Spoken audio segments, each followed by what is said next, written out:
Mogadishu, the capital of Somalia. At the end of December, 2 members of Médecins Sans Frontières, Philippe and Andreas, who everybody called Kache, were killed in one of Mogadishu's hospitals. Dadaab, Somali refugee camps in the north of Kenya. 2 female MSF staff members were kidnapped here. Blanca and Montserrat went missing 3 months ago. In the face of these 2 acts of aggression against its staff, MSF finds itself in a dilemma: how to assure the security of its teams in Somalia, where emergency medical relief helps to save tens of thousands of lives.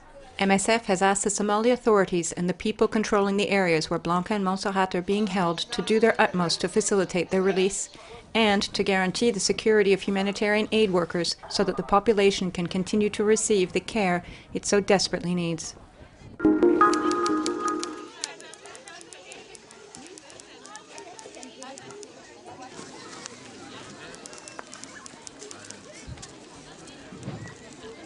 The sudden influx of over 20,000 people in Doro caused a medical emergency, but also led to problems of hygiene and access to water.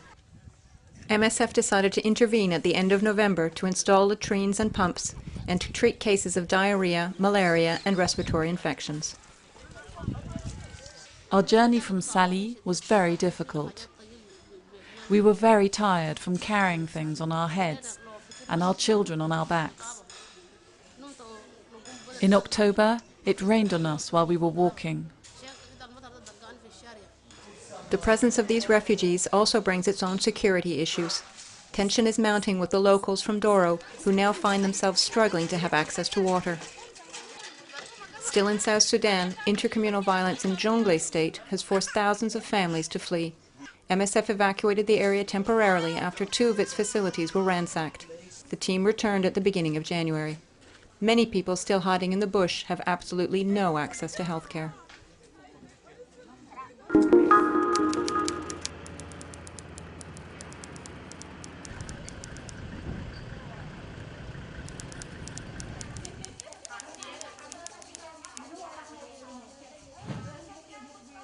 To improve its tuberculosis program, the MSF team in Kampong Cham has introduced a new and faster diagnostic test. The team has also set up a comprehensive follow-up system, home-based care services, and proactive detection targeting the people in contact with patients.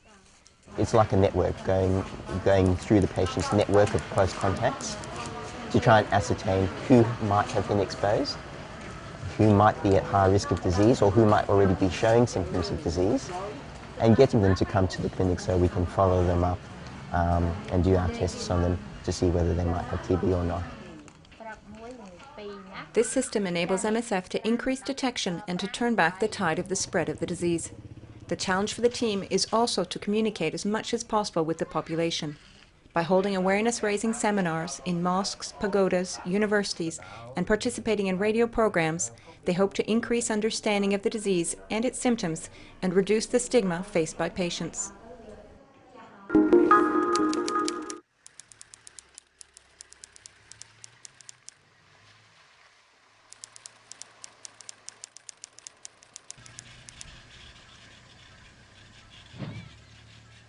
To diagnose and treat malaria cases as swiftly as possible, access to treatment needs to move beyond the hospital and into the villages.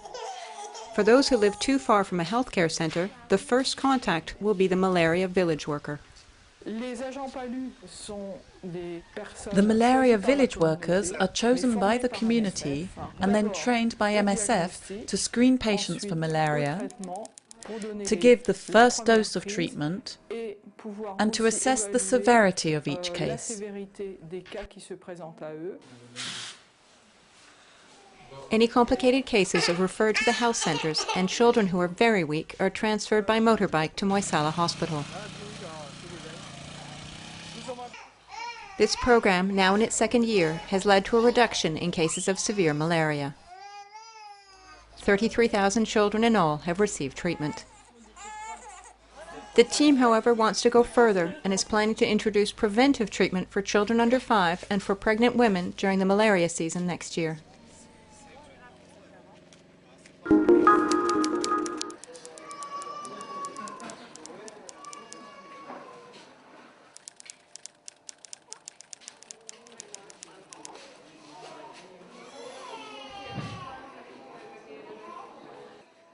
Children who come to Rutshuru Hospital usually have malaria.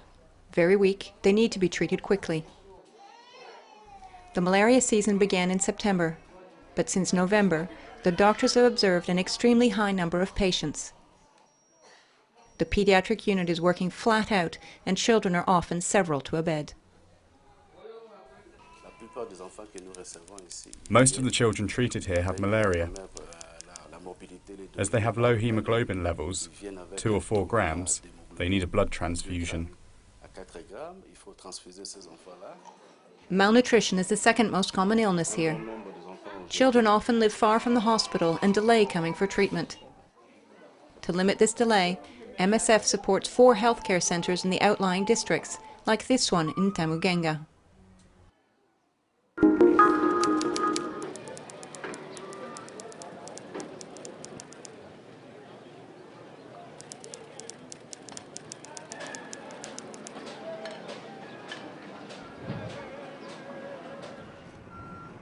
The MSF team in Tabar is in the middle of construction work and will soon see the opening of a new 120-bed hospital.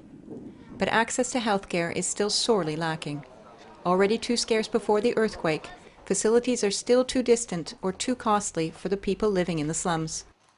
But the population's health and hygiene needs are still immense. The cholera epidemic that started at the end of October 2010 continues to reap its toll. When I arrived, they put me on a drip. I couldn't stand up, I couldn't speak. The pain tore me apart. I can talk now, and I'm getting my strength back. I feel like new. During the epidemic, MSF treated 1/3 of the cholera patients in the country. Its teams continue to treat new cases and to monitor the evolution of the disease in order to be ready in the event of a new peak of cases. In the area affected by the earthquake, the organization is running 4 hospitals specialized in emergency surgery.